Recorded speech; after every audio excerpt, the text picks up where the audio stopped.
Tiempos difíciles hacen personas fuertes. Personas fuertes hacen tiempos fáciles. Tiempos fáciles hacen personas débiles. Y personas débiles hacen tiempos difíciles. Bienvenidos a su nuevo hogar. Soy Nano Gase y juntos vamos a dominar el arte de dejar las cosas mejor de cómo las encontramos. Hoy vamos a comenzar un nuevo segmento y la idea de este segmento nos situará entre el bien y el mal. Aquí vamos a seguir explorando y profundizando en temas que nos ayudan a contestar las preguntas de cómo hacer más consciente lo inconsciente. ¿Y qué pasa si traemos mayores niveles de conciencia a nuestro día a día? Y también vamos a profundizar por qué es esencial traer mayores niveles de conciencia no solo a nivel personal, sino también a nivel colectivo. Sin olvidarnos que en esa aplicable y sencilla ambición de dejar las cosas mejor de cómo las encontramos, todo va a estar enmarcado dentro del campo de la epigenética conductual, ya que ahí es donde se encuentra el fin último de hogar, que es el de transmitir una expresión genética más sólida para futuras generaciones. Ahora la pregunta es, ¿por qué entre el bien y el mal? ¿Por qué ese nombre? Porque la psique tiende a formular nuestras experiencias en términos de pares opuestos, lo que nos llevará siempre a estar bailando entre dos extremos, de lo que pensamos que está bien y de lo que pensamos que está mal. Siempre teniendo en cuenta de que estamos inmersos en un entorno que muchas veces va a tener ideas contrarias a lo que sea que nosotros pensemos. Por eso es que aquí en este nuevo segmento la idea será contrastar distintos conceptos, desafiar paradigmas. Poco a poco iremos entrevistando invitados que por un lado pueden llegar a compartir las mismas perspectivas o que traigan otras distintas desde cualquier disciplina o campo de estudio al que pertenezcan. Lo que sí siempre vamos a tener como constante será esa dualidad que nos caracteriza como seres humanos. Y me gustaría comenzar en esta primera sesión con una frase que dice: tiempos difíciles hacen personas fuertes. Personas fuertes hacen tiempos fáciles. Tiempos fáciles hacen personas débiles. Y personas débiles hacen tiempos difíciles. Y volvemos nuevamente a comenzar en que tiempos difíciles hacen personas fuertes. Por un lado tenemos una referencia más sobre lo cíclico, sobre lo estacional de nuestras vidas. Pero por otro, me pregunto, ¿qué pasaría si nos desarrollamos como personas fuertes? ¿Realmente podríamos romper ese ciclo? ¿Así no tenemos tiempos difíciles? ¿O es eso una utopía, es un ideal inalcanzable? ¿Las personas fuertes hoy son nuestros líderes? ¿Qué pasa cuando nuestros líderes son débiles y son corrompibles? ¿Qué significa fuerte? ¿Qué significa ser débil? ¿Siempre tenemos que ser fuertes? A ver, como vemos, se abren muchísimos interrogantes y rápidamente nos encontramos con esa dualidad que les mencioné antes. En este caso, tenemos la polaridad debilidad-fortaleza. Y vamos a ver poco a poco que vamos a necesitar de ambas para estar completos. Pero vayamos al origen. Primero lo primero, ¿de dónde vienen estas dualidades? Los seres humanos somos especies altriciales.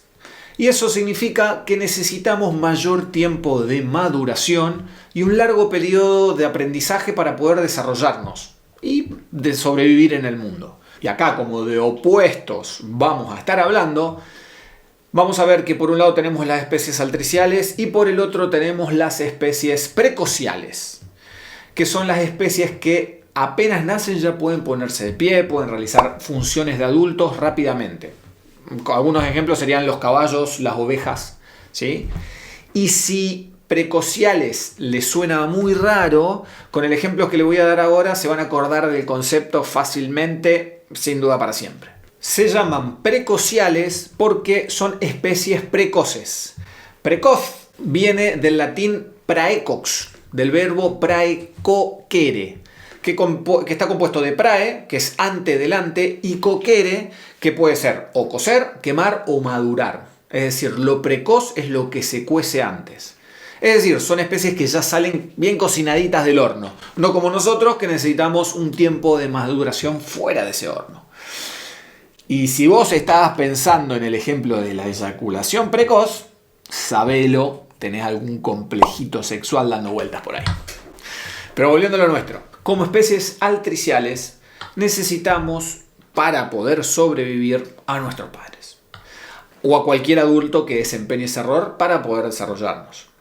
Y en casa, con nuestra familia, vamos a tener ese primer entorno en donde comenzaremos inconscientemente a obtener nuestras primeras referencias a nivel cognitivo, a nivel emocional y a nivel conductual de lo que está bien y lo que está mal, esa dualidad que les mencionaba antes.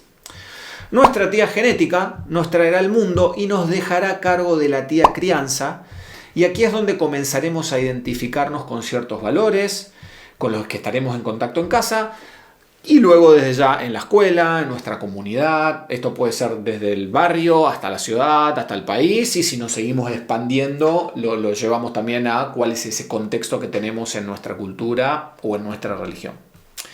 Es decir, de entrada nos vamos a comenzar a preprogramar, ¿sí?, con una serie de valores y creencias que nos van a ayudar a sobrevivir hasta que seamos lo suficientemente maduros para comenzar a tomar nuestras propias decisiones. Recuerden, las especies altriciales, como les comentaba, como el ser humano, van a necesitar ese momento de nutrición, de aprendizaje, hasta que podamos despegarnos de ese núcleo familiar para poder vivir nuestra propia vida, ¿sí? Y ahí es donde vamos a comenzar a tener esa influencia de ciertos recursos, ciertos valores y creencias que nos van a empezar a ayudar a dividir lo que para nosotros está bien y está mal, ¿sí? Si lo llevamos a los arquetipos que veníamos hablando, vamos a tener a lo que nosotros consideramos en base a lo que la familia nos valide, nos diga que está bien.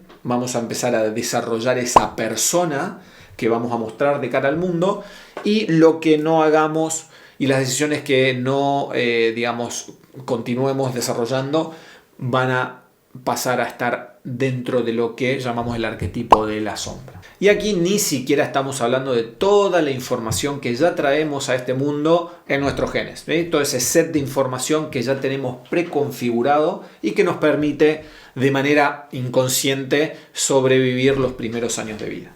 Lo que esto nos va a traer será mayor nivel de conciencia de quiénes somos hoy, ¿sí? Necesitamos hacernos cargo de quiénes somos hoy, cómo fuimos criados, cuál fue ese set de creencias, esos valores que nos inculcaron, sea en nuestra familia o a nivel religión, para luego poder hacernos cargo, ¿sí? ¿A qué me refiero con hacernos cargo? Con ese hacete cargo, campeón. Es que si yo tengo, por ejemplo, una voz de mierda, por supuesto que puedo dedicarme, practicar, mejorar mi habilidad de cantar para no cantar tan mal, pero si yo empiezo a buscar una carrera como cantante, sé que voy a tener ciertas dificultades en el camino a que si nací con una voz privilegiada o angelical, ¿sí? Entonces, lo importante primero es hacernos responsable de dónde estamos, ¿sí?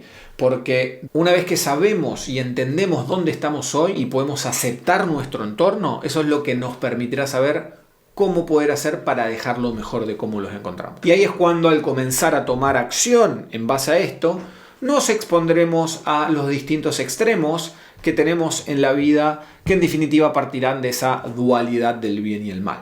Carl Gustav Jung dijo: necesitamos entender más la naturaleza del hombre porque el único peligro existe en el hombre mismo. Y él mismo decía: no sabemos casi nada, sabemos muy poco del hombre. Y su psique debería ser estudiada porque es el origen de todo mal. ¿A qué se refiere Jung con esto? A medida que crecemos, en ese entorno familiar que les comentaba antes, lo que no validan nuestros padres lo etiquetamos como malo y lo reprimimos en la sombra.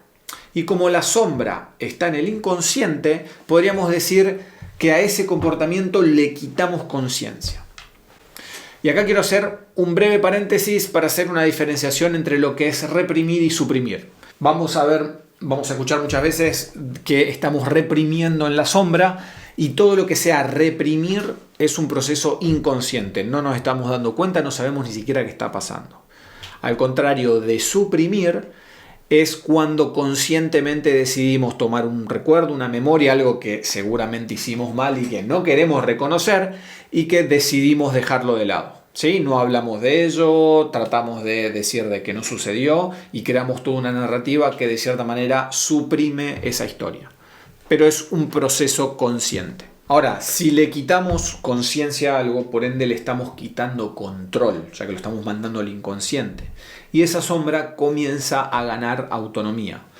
Es una energía psíquica, ¿sí? Jung la menciona como líbido, pero no es el líbido de esa misma energía sexual a la que se refería Sigmund Freud, sino que Jung expandió ese concepto a una energía psíquica, una fuerza vital, una energía creativa que impulsa el comportamiento humano, no solo desde una perspectiva biológica, sino que también incluyendo a una energía que permite una transformación espiritual, es decir, llevó el concepto hacia otros niveles. Pero no es necesario que nos vayamos por ahí ahora mismo, volvamos a lo que estamos hablando de esa energía.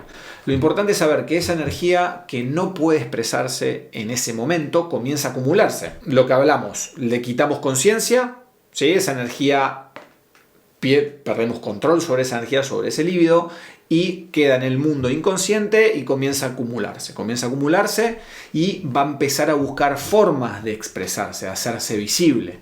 En un principio que no va a ser tan visible para nosotros, pero sí para los demás. Uno de los fenómenos con los que nos vamos a encontrar acá será el de la proyección, ya que esa represión nunca será lo suficiente para sostener toda esa energía y esos contenidos de la sombra buscarán ese lugar a donde irse, a donde personificarse. Y es ahí donde todos esos elementos que rechazamos de nuestra personalidad quedan ahí fuera, ¿sí? Lo proyectamos y lo vemos en distintas personas, distintas situaciones, pero estamos siempre proyectando esas características que estamos de cierta manera rechazando de nuestra propia vida.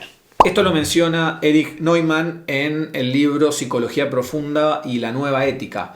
Erich Neumann fue uno de los discípulos de Carl Jung, uno de los discípulos más importantes que tuvo, y en este libro él menciona que todo lo que se niega y se repudia en casa se descubre en otra persona o grupo y allí se ve como un ser inferior, subhumano, y se convierte en el villano, en el enemigo. Luego vamos a profundizar más en estos conceptos que presenta el autor, donde él menciona que hay que dejar la perfección de lado, ¿sí? Que él la llama la vieja ética, para dar lugar a un ser completo, que acepte también la parte oscura, ¿sí? Que acepte también esa sombra.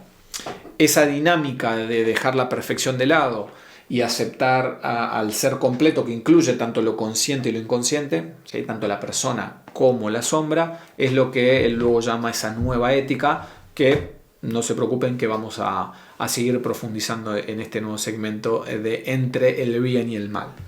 Pero volviendo al tema, con la sombra también veremos que tendremos que introducir una variable más, ¿sí? Que hasta el momento solamente la he comentado un poco en algunos posteos, en algunos videos, que es la parte colectiva, ¿sí? Hasta el momento estamos hablando siempre desde lo personal, desde cómo con ciertas decisiones y comportamientos tenemos parte que alimentamos a la persona, a esa parte nuestra que se muestra en sociedad, y la parte reprimida, que es lo que se va a este arquetipo de la sombra. Ahora vamos a poco ir integrando la parte colectiva, porque así como tenemos la sombra individual, tendremos también esa sombra colectiva.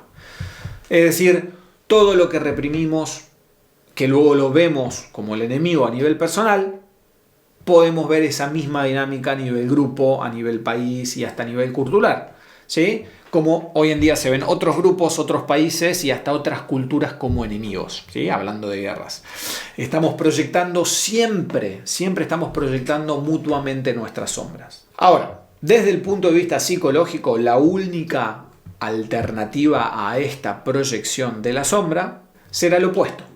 Recuerden que hablamos de dualidad aquí. Y ese opuesto será reconocer la sombra, hacernos cargo de ella e integrarla.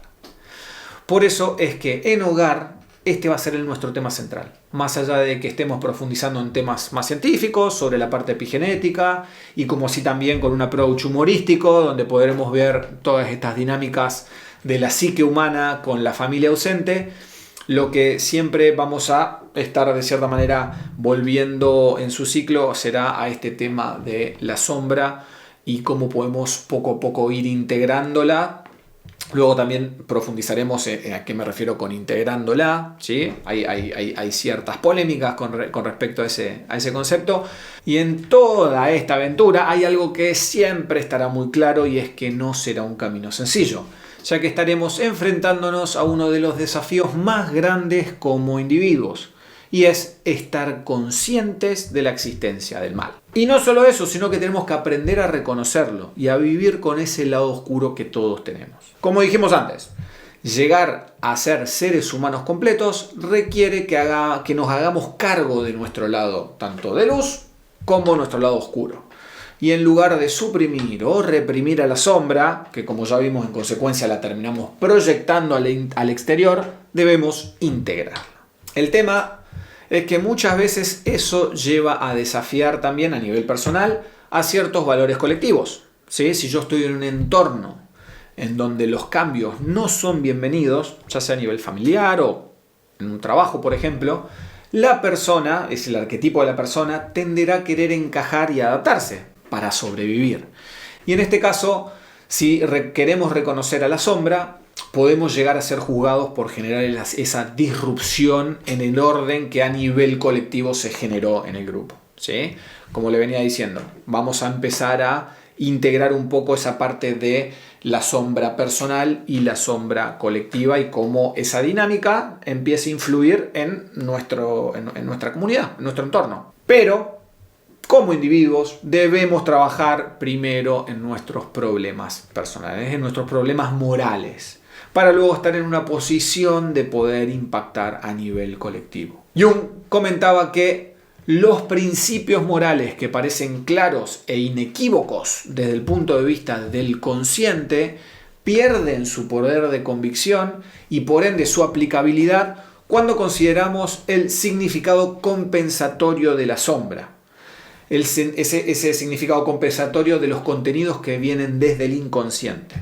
¿A qué se refería con esto? Es que hay muchas cosas que en nuestra vida tienen mucho sentido, somos conscientes de ellos y resuenan bien, pero a medida que empezamos este camino de prestar atención a nuestro inconsciente, a esas reacciones emocionales que tenemos, que de cierta manera nos indican lo que la sombra nos quiere decir, comenzamos a estar en contacto con un contenido inconsciente que puede llegar a generar un desequilibrio en lo que para nosotros hoy era normal o estaba bien, en base a lo que nuestra comunidad o la cultura o ese colectivo, ¿sí?, de cierta forma establece como norma o como estándar para que nosotros vivamos, ¿sí? Empezamos a tener una cierta diferencia en lo que la sociedad nos impone como bueno y lo que nosotros creemos que está bien o mal.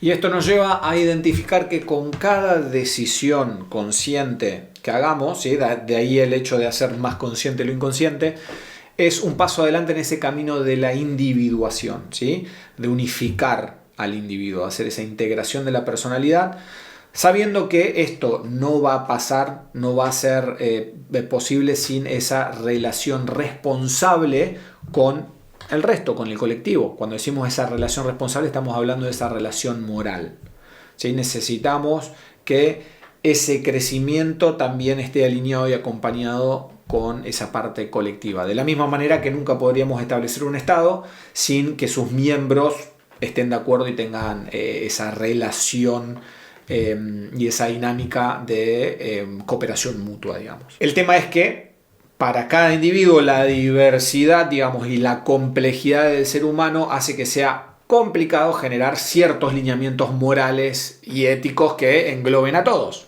De ahí la importancia de empezar por nosotros mismos, empezar en casa, ¿sí?, empezar por nuestro propio hogar.